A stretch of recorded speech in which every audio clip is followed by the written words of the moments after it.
Welcome to Toy Business Unboxed, your gateway to the secrets of the toy industry. Here, Hsieh, a toy entrepreneur and expert in the field. Every product we develop is really inspired by some of the real life experience that we have with our son. 60% of all toys last year were sold on Amazon, which is incredible. Be passionate about it because it's a road, it's a journey. Like when you have an idea that you think is like gonna somewhat like change the world, make things better, I'd say go for it. We'll guide you through the enchanting world of toy design, marketing, and manufacturing.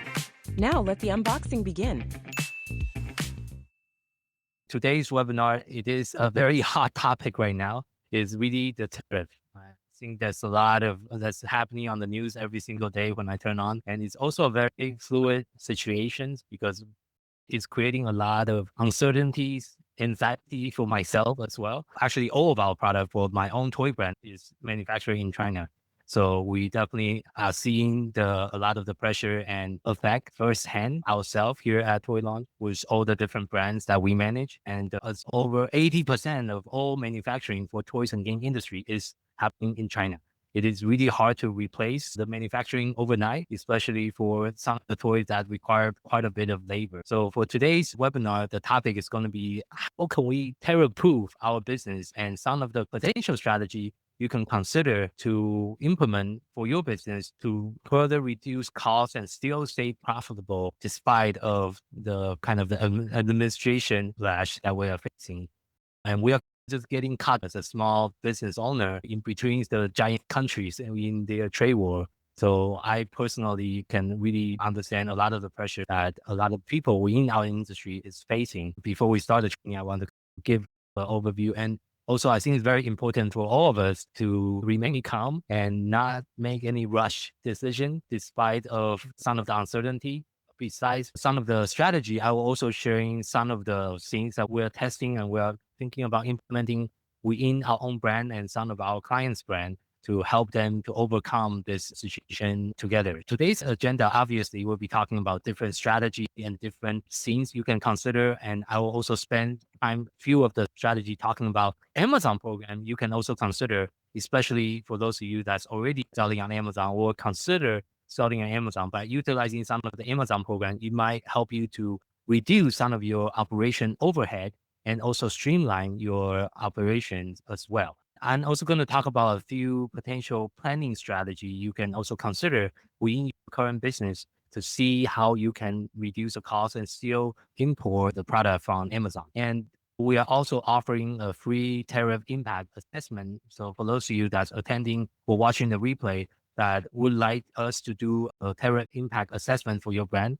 feel free to reach out. We'll be more than willing to help everyone within the industry to see what are some of the strategies you can implement for your current situation individually. And that's something we're also offering as a free services to talk to different brands and understand the different strategy and different like alternative that you can consider. So that being said, first of all, for those of you that didn't know me, let me quickly reintroduce myself. So my name is Hsieh. I'm the founder of Lucky Kid. That is our in-house toys brand, which we design toys for kids with special needs. We design sensory toys, fidget toys, and weighted toys. And like I mentioned earlier in the beginning of today's training, 100% of our manufacturing is being done in China. We have 3 different factories in China that we use with our own brand. And obviously, we are also being affected greatly with the tariff situation. We have a production that's just recently finished that we need to put on hold before they ship it out from China. We're trying to evaluating the current situation, negotiating with our manufacturer partner and figure out how can we still get the product over here in US and still provide it to our customer. And besides our in-house toy brand, we also run a digital marketing company called Toy Launch, which we specialize in doing digital marketing for toys and game brands. We currently manage about 25 different toys and game companies with their digital marketing effort, both on Amazon and off Amazon, to really help them to grow. And that's why a lot of the client we're talking to is all facing the similar together as an industry. And hopefully in today's webinar, some of the strategy I'll be mentioning is going to help everyone to come up with some alternative with current situation. And besides the in-house toy brand, the marketing companies, I also host a podcast called Toy Business Unboxed, which I interview various different companies within the toys and game industry and share what is working and not working. Feel free to check out our podcast on any podcast platform. Just search for Toy Business Unboxing. You can also find our podcast and our additional information on that as well. And we also run a small charity foundation here in the Phoenix area called Sensory Inclusive Classroom Foundation, which we donate some of the toys and games to the local churches and local school, etc. And how it started for me, really briefly, is just I started and got into the toys and game industry because of my son. He was diagnosed with autism and ADHD while we were living in Japan back in 2013. However, we face a lot of difficulty to find help and therapy opportunity for him in Tokyo, even though it's one of the largest metropolitan area in the world, but we can only find 2 therapy centers to take our son to in the entire Tokyo metro area.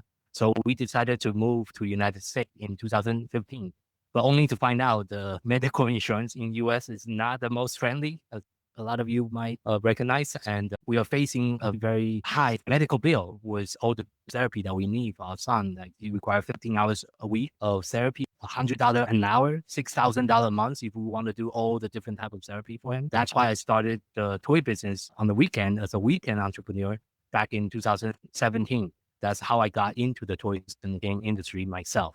So, and over the year, obviously, I was able to grow the toy business, and I started the toy digital marketing companies back in 2022 as well, about 3 years ago. So that's just a quick background about myself and a few businesses that we operate. As far as digital marketing, we really focusing on 3 different principles. There is conversion optimization, profit optimization, which is the key of today's webinar, is how can we really optimize for profit at the current environment that we're facing as an industry. And obviously, we want to make sure we can still import product at a reasonable cost to still stay competitive and still keep our business running. Third is ongoing optimization that we also need to keep in mind. So those are the 3 major principles. Today's webinar, I'm going to start talking about some of the practical strategy you can consider to do today and to reduce your costs and to make sure your toys and game business can stay profitable in 2025. So the first strategy I want to mention is, for those of you that may or may not know, Amazon have a freight forwarding company as well called Amazon Global Logistics. And this is something we have done comparison like over the years with other freight forwarding companies that we have been working with. And usually Amazon have the best rate because of the amount of volume they are doing. So the way it works is, if you are already selling on Amazon, all you need to do is to sign up for Amazon Global Logistics, and you need to submit some document to the Amazon portal, then create your own Amazon Global Logistics account. After you create the account, you can get a quote from Amazon to see how much the international shipment is going to cost you. This is an excellent way to save costs, because typically we see like a 30% cheaper rate compared to other freight forwarder that we have used in the past. And also it is door to door, means if you're already selling on Amazon, or if you're planning on selling on Amazon, simply by using the Amazon Global Logistics like framework or using their program, they're going to pick up the product at your factory in China and ship it all the way to their warehouse in US as well. And Amazon have 2 different warehouse network system. One is, it's called FBA, Fulfilled by Amazon. It's their fulfillment network that you can fulfill product to the end consumer on the individual product level. And they have a second warehouse network. It's called AWD, Amazon Warehouse Distribution. That is designed to do bulk storage, and you can ship like container, you can ship pallet to AWD. And they have 2 different warehouse networks that you can utilize. And with Amazon Global Logistics, you can go to those warehouses as well. Directly, again, you can pick it up from China and go directly to one of their warehouses here in US. This is one way that you can consider to reduce your current freight cost to hopefully offset some of the tariff increase. Obviously, I think the latest news that we see that there's some talk that's between the US and China, the Chinese government right now, to potentially come out with a lower rate, but who knows? And every single day I turn on the news is different. What we can do that's within our control is consider different programs, consider different alternatives to reduce our supply chain related costs. And one of the ways that would be very beneficial for everyone that's running a toys and game business is to consider using a different freight forwarding companies that could be a lower freight and really cutting your freight costs, and also simplify your shipping processes. before we use Amazon Global Logistics for our own in toy company, we used to ship all the product to a third-party logistic warehouse here in Arizona, and then from the warehouse here in Arizona, we ship it into Amazon. That create more lead time, is a longer lead time, and since more people is touching the product, there's more warehouse in betweens. It also increase the cost. So by considering switching to using APL or Amazon Global Logistics, it's going to potentially save you on freight costs and also make your supply chain shorter and make your lead time shorter, especially for those of you that's already selling on Amazon. This is an excellent program to consider. And the next thing I already mentioned a little bit earlier is consider looking into using Amazon warehouse distribution. And this is something we already did a transition ourselves for our own in-house toy brand last year. But we used to have, like I mentioned earlier, we used to have a 3PL with third-party logistic warehouse here in Phoenix that we store all the product. But since last year, we have actually we already canceled the contract with our 3PL warehouse. And actually all of our product right now is being stored at AWD. So for any container that was shipping from China last year, we have been shipping directly to the AWD warehouse. And you can also compare the rate. You can just Google Amazon warehouse distribution. You'll see their latest rate.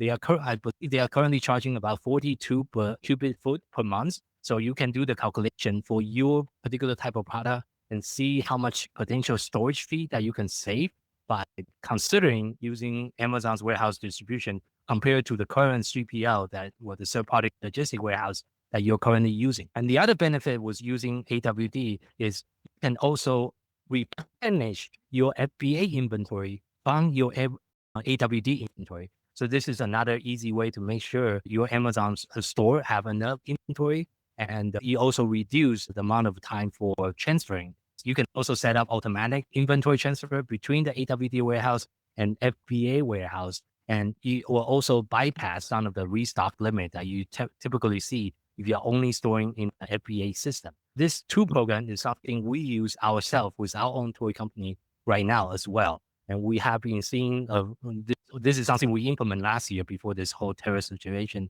even happened. So by utilizing those two programs together, this is a way that you can really reduce your supply chain costs and your overall storage costs for all your products that's related to Amazon. And you can still use the product to fulfill to retail order. So this is something I want to emphasize because a lot of people think, oh, if I ship all the product to Amazon, what's going to happen to my retail store order? With AWD, you can fulfill order. It means you can fulfill retail store order as well from AWD warehouse. This is how it works.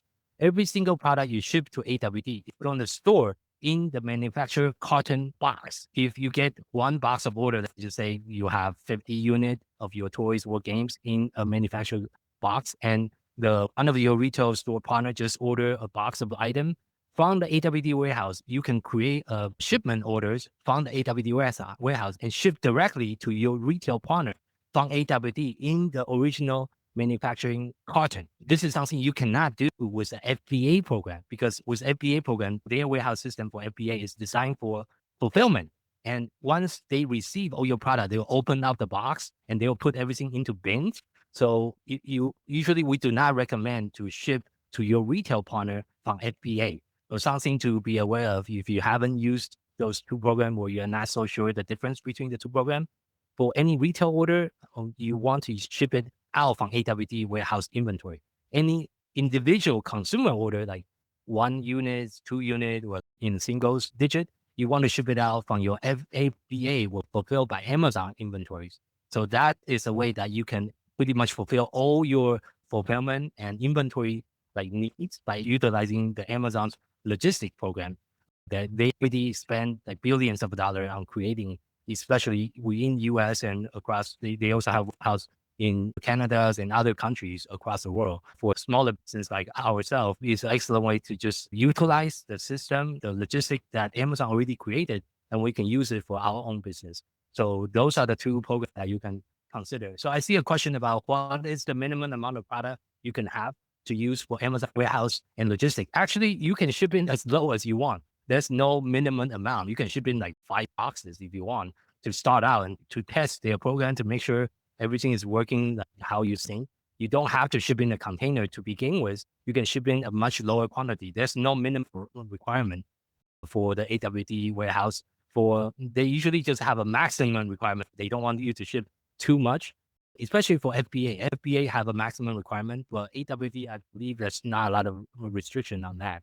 So all you need to do is to do the cost analysis calculation to see if by switching or at least transferring some of your existing inventory into AWD, is that going to be cheaper for you in the long run for storage or not? So that's a calculation, obviously, you need to do. And that's something that our team can also do the calculation for you if you're interested to have a scheduled call with us. We can walk you through the calculation and show you what the cost is going to look like with your current 3PL versus switching to using AWD's network. How much money it's going to save, what are some of the implications, and how is that flow look like on the business side? What does the process look like?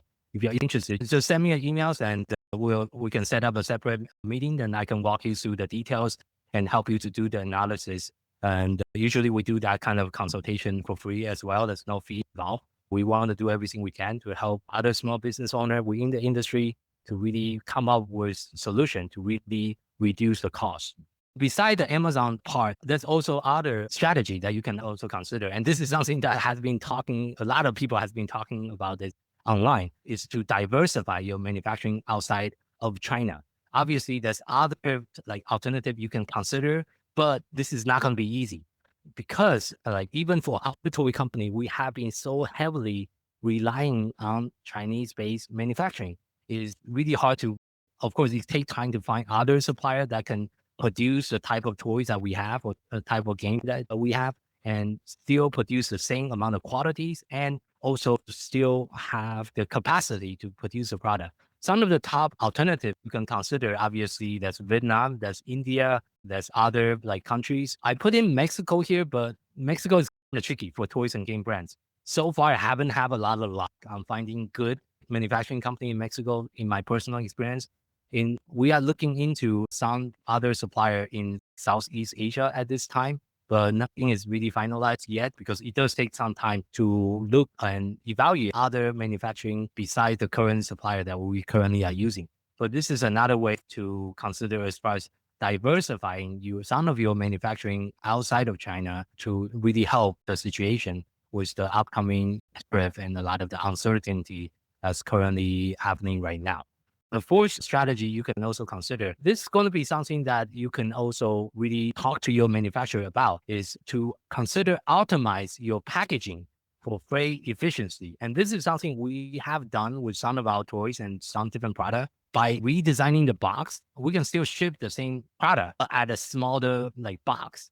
So what I mean by that is you can work with your supplier to see if you can redesign the box and still make sure the product can fit. And by doing that, you're going to lower your dimensional weight, and you can also put more unit into the same pallet, into the same box, and into the same container. This is another way that you can significantly reduce your overall shipping costs and also increase your container utilization. If you're only ordering container from China, even if you're just ordering in pallets, that was to help by.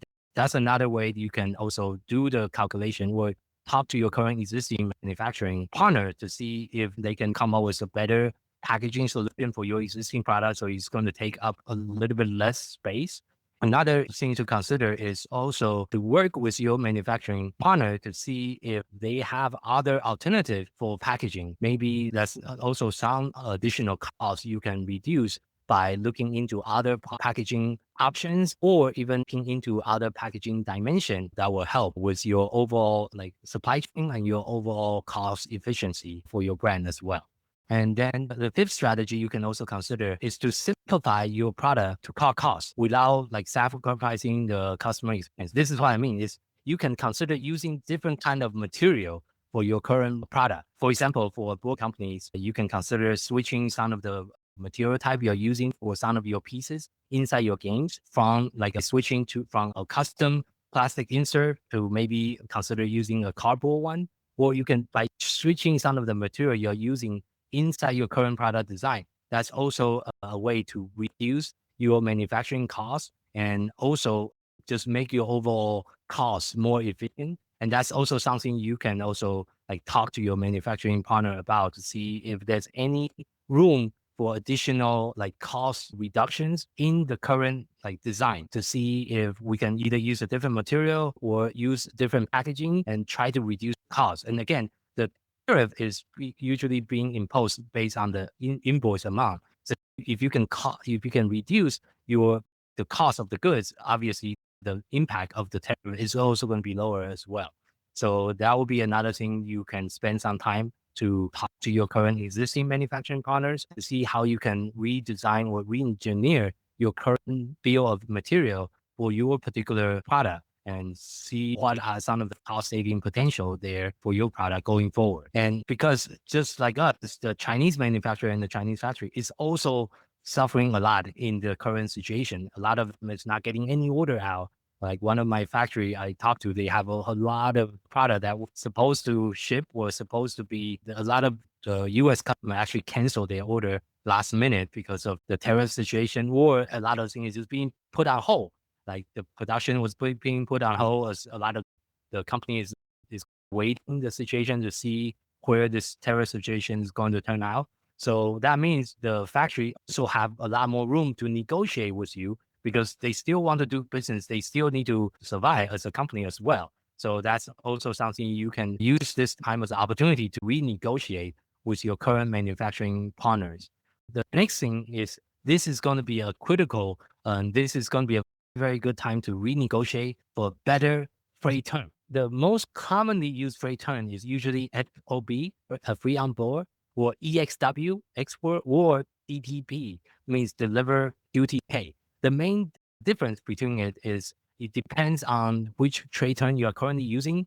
For example, for our own brand, we used to use EXW most of the time for our freight term, for our auctions. Means we pay our manufacturer for the cost of the goods, but everything once the goods is finished at the factory, we will hire a different freight forwarder and pay the cost separately. Means the quote we're getting factory only include up to the point when the product is finished.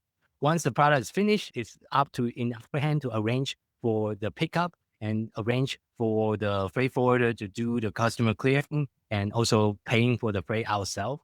What we're doing right now, however, is we're trying to renegotiate a different freight term. My recommendation is look into switching from EXW FOB to DDP. Means the supplier actually will handle the freight, the custom, the duty, the delivery. This will reduce some of your tariff exposure and also make your logistic a little bit simpler. And a lot of the costs, well, at least some of the quote you'll be getting for DDP turn, a lot of them will be based on the weight of the product as well. Obviously, this is something you want to negotiate with your current supplier to see if they can offer a quote for you, but based on DDP turn instead of EXW or instead of FOB.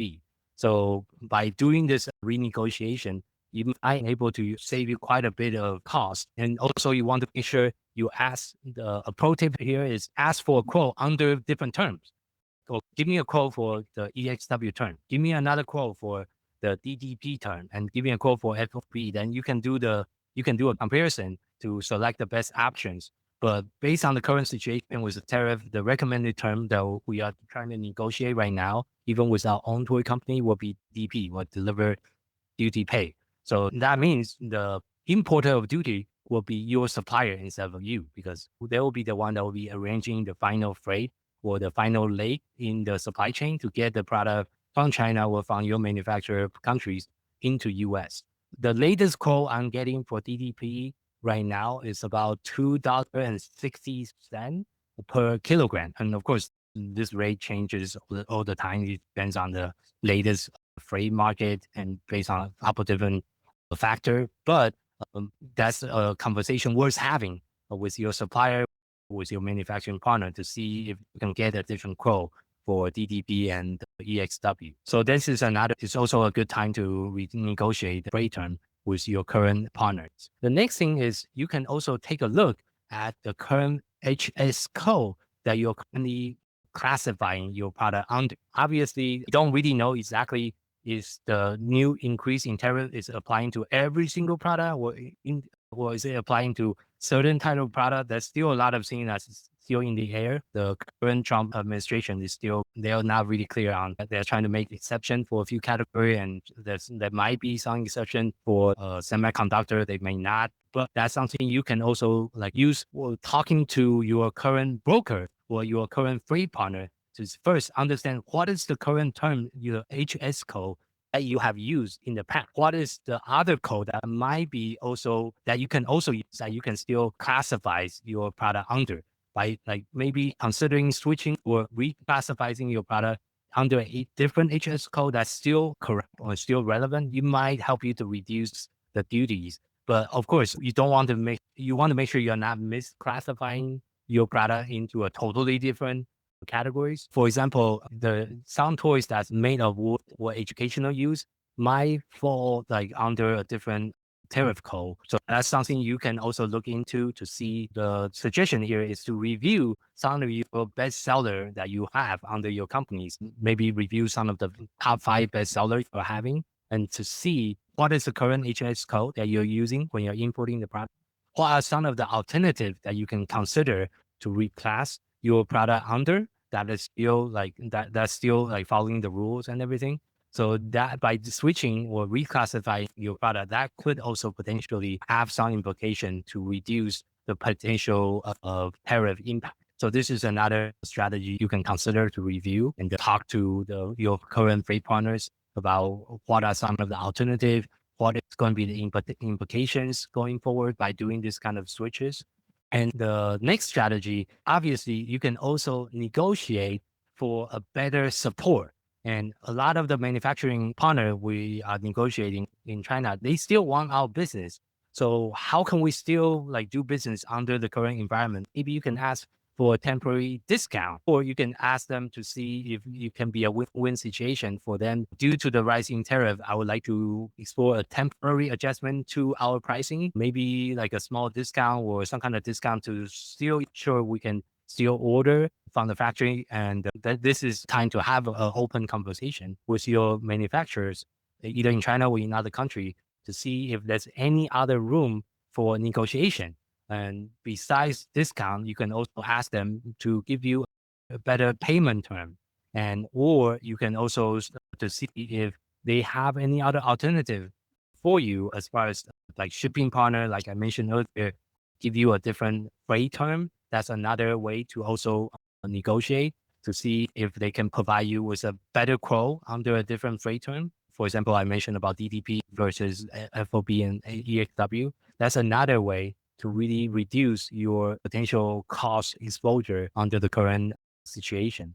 And the common negotiation you can also do as part of, besides just asking for a discount from your manufacturer, is also negotiate for a better payment term.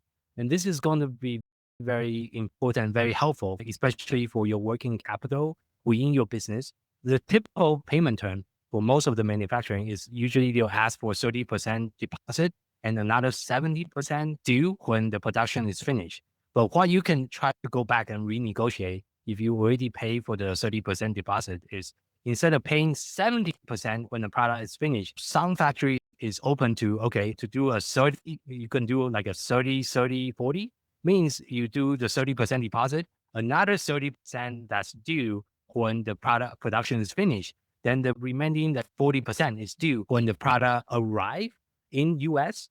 That could be a potential payment term. Or you can say like 30, 30, 40, but the 40 is not due until you clear the customer. So that's different negotiation that you can do with your manufacturer to have a more flexible payment term. So you are not paying the 70% as soon as the production is finished, which is like the common payment term. But by switching or negotiating for a more flexible payment term, that will also help you to reserve more working capital within your own businesses. And you can also use different like financing tool to do that calculation.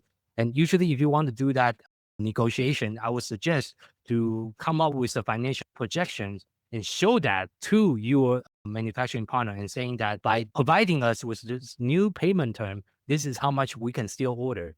If you don't give us this better payment term, we couldn't really continue with the new increase in tariff and with the pressure with the economies. How can we have a win-win situation where we can still order from you, but under a better payment term So we can still get the product over here in US and still provide to the US consumer, but we'll pay you the remaining 30 or 40% once the product is arrived. Sometimes you can even negotiate and say, I would like to pay final 30 or 40% once we start selling. That's something you can also negotiate with the supplier. And obviously that's going to be like a case by case scenario that you want to negotiate with your manufacturing partner to see how much of a wiggle room they are willing to give. But for them, having some business is better than no business. So this is a good timing to at least like starting that conversation to see what kind of term that you can bring to the table on each side, and hopefully reach a win-win situation where you can still get the product and they will still get an order, but they will just receive the money a little bit later. And that also help you still keep the business operating and still keep the business running while this whole situation is currently going on with the tariff. And then the last but not least is you also want to do a tariff impact assessment and the profitability audit for all the product that you currently have to see how much of a potential impact it's going to have. It depends on the product, and it depends on because we don't really know what the new like rate just is going to be at, but you can also calculate, okay, if it's going to be at 50%, how much additional cost is going to have, how much erosion to your margin is going to be with the new rate increase, and versus how much margin you currently have.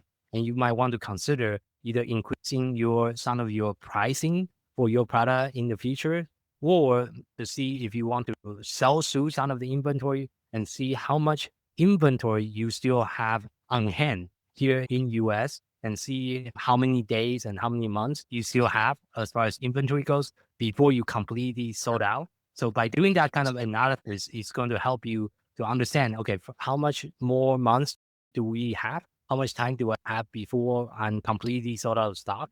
And second is, if we are about to sell out of stock with the potential tariff increase, what is our margin is going to be going forward? So that is an assessment you want to do on the product by product level, and to see what is the impact, and if it still makes sense for you to consider or continuing the order with your manufacturing partners and still keep the product coming and still keep the business running as well.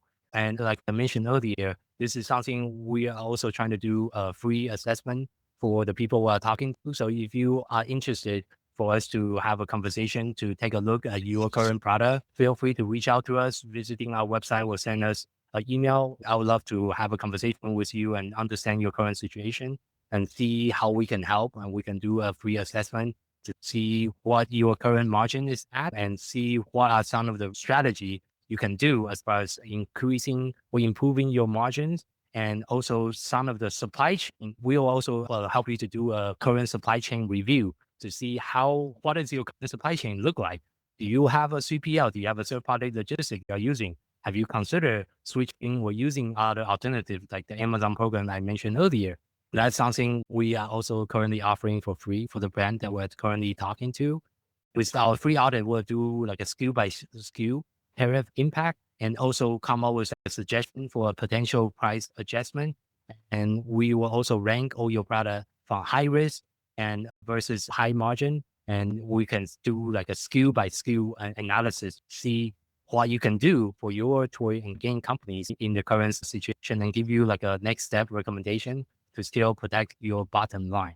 And we'll be sharing more information here in the upcoming week about different strategies, besides some of the strategy we already mentioned on the webinars, and also talking about what is the step to set up like AWD or AGL or other programs that we mentioned in today's webinar as well. So I want to open the final part of today's webinar for Q&A. I want to ask is like, where is everyone manufacturing based out of? For us, like I mentioned, it's 100% based out of China. Is everyone is also, your manufacturing is also based in China, or is it based in different country? You just put it in the chat or let me know. I just want to see where is everyone currently manufacturing from. Okay, I see people is putting in China. China. A Ward Trading Card Company here. We are actually lucky enough that we were able to get 100% USA made last year. So everything as far as the manufacturing and processing is done here. My question is, I found out that none of our actual like products, but like the raw material is by the tariffs, but it is such a small percentage. Is it you think we should sit down with our manufacturer and try and negotiate some kind of difference? Or because it's only, I think it's a 3-cent increase per product, is that something that really, would we be almost pushing the envelope too much? Oh, that you're actually in a very unique situation since you have already a US-based manufacturing supply chain. And if the 3-cent increase, is that the number you got from your current manufacturing partner? Yeah, that's directly from our manufacturer because we're going to be switching over. Because the other place we're using is also in the US. However, we want to have the boxes and the product itself be manufactured just out of the same place. But by going there, the raw material for their boxes is shipped from China. It's a 3-cent increase. So that's what I'm wondering, your professional opinion, is that something we should even bother bringing up to them? Or should we just go, you know, we're lucky enough to only have a 3-cent increase? If it's only 3 cents, I wouldn't push too hard on that. If it's only a 3 cent increase, because for some of our product, we're seeing a lot higher than a 3-cent increase. Okay. Like I said, it's the raw material. So whatever kind of pulp they use for the boxes, I believe. I see. Yeah, but you are in a very good position right now. So your potential exposure is fairly low. So We looked out. thank you for sharing and asking the question. So thank you so much for everyone's time. And again, stay calm and hopefully we'll go through this together as an industry. I'll talk to everyone again next month for our next monthly webinar. You've been listening to Toy Business Unboxed, hosted by Jason Hsieh. Thank you for joining us in exploring the fascinating world of toys and the ingenuity behind them. To stay updated with the latest episodes and continue your journey into the toy business, remember to subscribe and follow us. If you found today's episode insightful, please leave a rating and review and share this podcast with others who share your passion for toys. Until next time, stay curious and keep innovating.